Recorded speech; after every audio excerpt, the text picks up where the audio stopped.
Bonjour les copains, c'est Xavier, le trader de la plage, et je vais vous présenter un dossier thématique sur l'Inde, puisque tous les mois, au sein de la communauté, nous allons étudier des dossiers thématiques sur soit des régions géographiques, soit sur des thématiques type la robotique, le quantique, etc. Et donc ce mois-ci, là, je vous ai préparé un petit dossier sur l'Inde, qui me semble être donc une zone économique importante et qui demain sera très très importante à mon avis. Donc ça sera peut-être un secteur où on voudra investir. Alors disons que, ce dossier thématique fait partie de la formation Investir avec sagesse vive en toute liberté.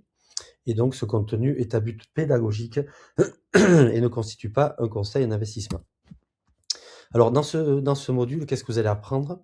Vous allez apprendre d'abord tous les leviers structurels de l'Inde, c'est-à-dire comment l'Inde est en train de se transformer, quelle est la puissance de l'Inde et quel est son potentiel, mais aussi sa position géographique sur l'échiquier mondial. Et ensuite, on regardera, si vous voulez, les instruments financiers et les ETF que j'ai sélectionnés qui me semblent adaptés pour investir sur ce secteur géographique. En dernière partie aussi, je vous ferai une petite analyse graphique qui nous permettra de voir quel niveau d'accumulation, pour ceux qui ont fait la formation, ils connaissent les niveaux d'accumulation, et quel niveau d'accumulation et quel niveau de solde, entre guillemets, serait intéressant pour entrer sur l'Inde, sachant que l'Inde est aujourd'hui en difficulté au niveau de ses cours, parce qu'avec la guerre, elle est très impactée par tout ce qui est apport énergétique, notamment le pétrole. Voilà. Donc en fait, il y a une grosse bascule puisqu'en fait, le centre économique du monde se déplace vers les pays, vers l'Asie en général et vers l'Inde notamment, la Chine et toute l'Asie. Et donc en fait, l'Inde n'est pas du tout le parent pauvre de l'Asie, hein. Au contraire, c'est une vraie locomotive puisque quand on regarde, son PIB a dépassé la France en 2019, le Royaume-Uni en 2021 et vient de doubler le Japon en 2025. Alors, il devrait dépasser logiquement l'Allemagne rapidement. Et il est porté, si vous voulez, par une démographie qui est très très forte avec 1,47 milliard d'habitants et un âge qui est surtout très jeune. Alors, il y a, c'est vrai, quand même des blocages, hein. C'est vrai qu'au niveau culturel, c'est un pays qui est très différent des pays occidentaux, avec beaucoup de partis, avec beaucoup de langues, avec beaucoup d'ethnies, entre guillemets, de castes. Ensuite, il y a un décalage financier, parce qu'on a l'économie réelle qui explose, mais en fait, le marché financier tarde à se structurer au goût des banquiers occidentaux. C'est-à-dire qu'en fait, la structure financière en Inde se développe, n'est pas quand même encore au niveau des structures occidentales ou voire asiatiques, quoi, hein. Donc, pour l'instant, en fait, il y a quand même une peur sur l'investissement sur ce secteur et sur l'Inde. Et en plus, comme je vous l'ai dit tout à l'heure, elle est très impactée par la guerre aujourd'hui. Alors en fait, quand on projette l'évolution de l'Inde, on a une croissance de 6,6% entre 2026 et 2028 par an. Aux États-Unis, par exemple, on a une croissance de 2% et en Europe, 1,4%. Alors bien sûr, ça, ce sont des risques, c'est des projections, hein, c'est des croissances projetées.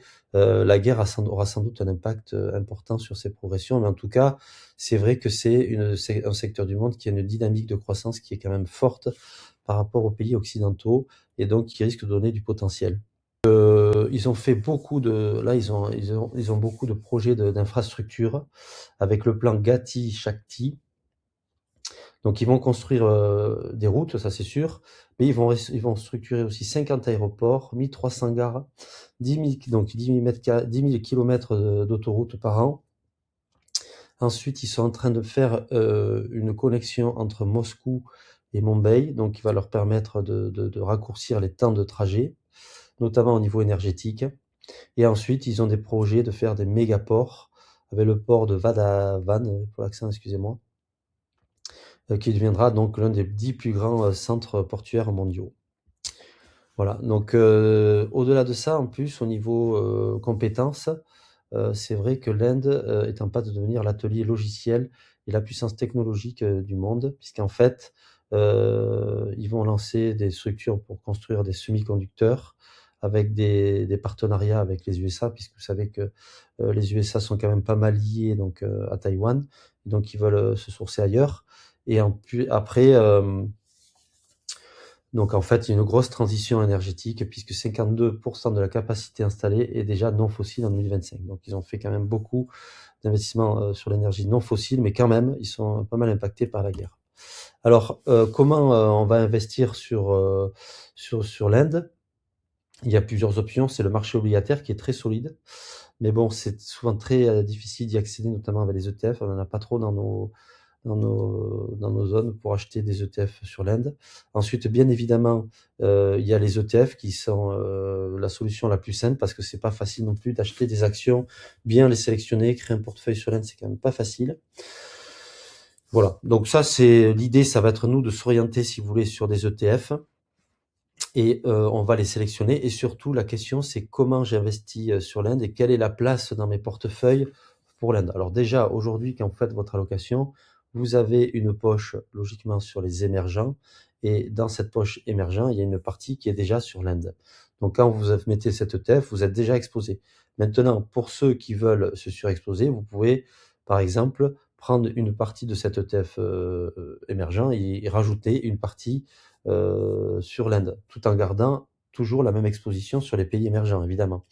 Deuxième option, vous avez une poche satellite à côté où on va mettre des dossiers thématiques, comme on a déjà vu, on avait 9 thèmes sur lesquels on se positionnait, notamment le quantique, notamment tout ce qui était énergétique, tout ce qui était robotique, les batteries, etc. Et donc là, vous pouvez mettre une ligne potentiellement, si vous y croyez, sur l'Inde. Voilà. Donc, il faut toujours respecter ses poches, toujours respecter sa stratégie et choisir des thématiques avec des convictions que vous avez, vous, sur la partie thématique.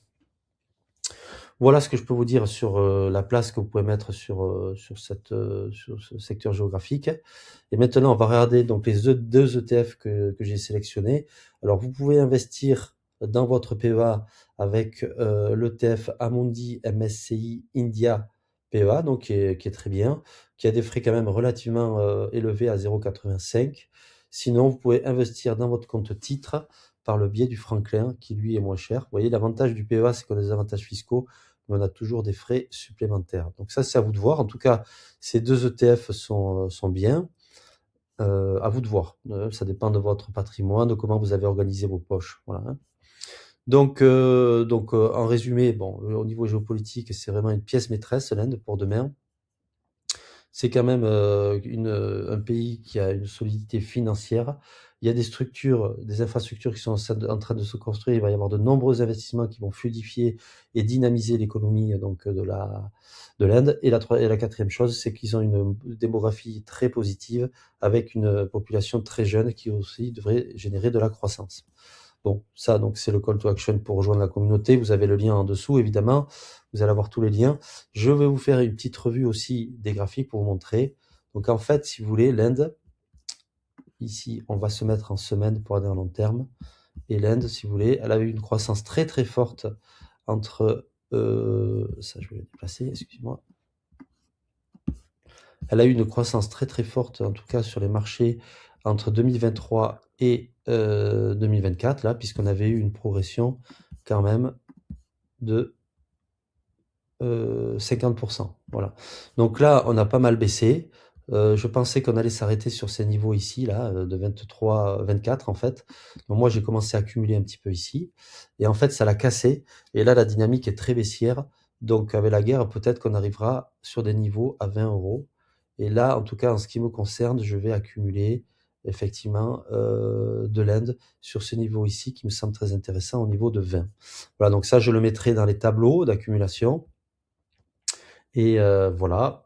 Donc voilà résumé. Donc je vous ai fait l'analyse surtout de celui qui est en PEA.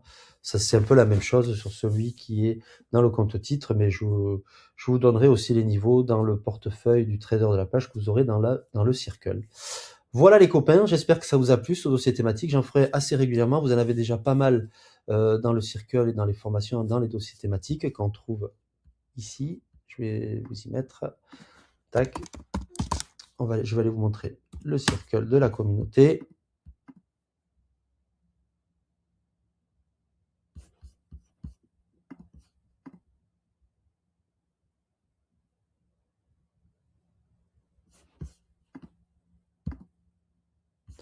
Voilà, donc ici, effectivement, vous avez ici les formations, avec les autres formations offertes. Donc régulièrement, vous aurez des formations gratuites. Ça, c'est la formation payante. Et les dossiers thématiques, où vous allez retrouver effectivement pas mal de dossiers thématiques. Donc on a simulé un crash, par exemple, il y a quelques semaines, parce que voilà, je pensais que c'était important de savoir réagir dans des situations extrêmes. Après les revues hebdo, l'Inde, le bear market, on a fait plein de dossiers sur le bear market pour le Bitcoin, la robotique, un dossier argent qu'on a fait il y a quelques semaines, le quantique, etc. Et régulièrement, je vais vous faire des dossiers thématiques là-dessus avec des ETF qui vous permettent d'investir. Voilà les copains, j'espère que ça vous a plu. Passez une bonne journée.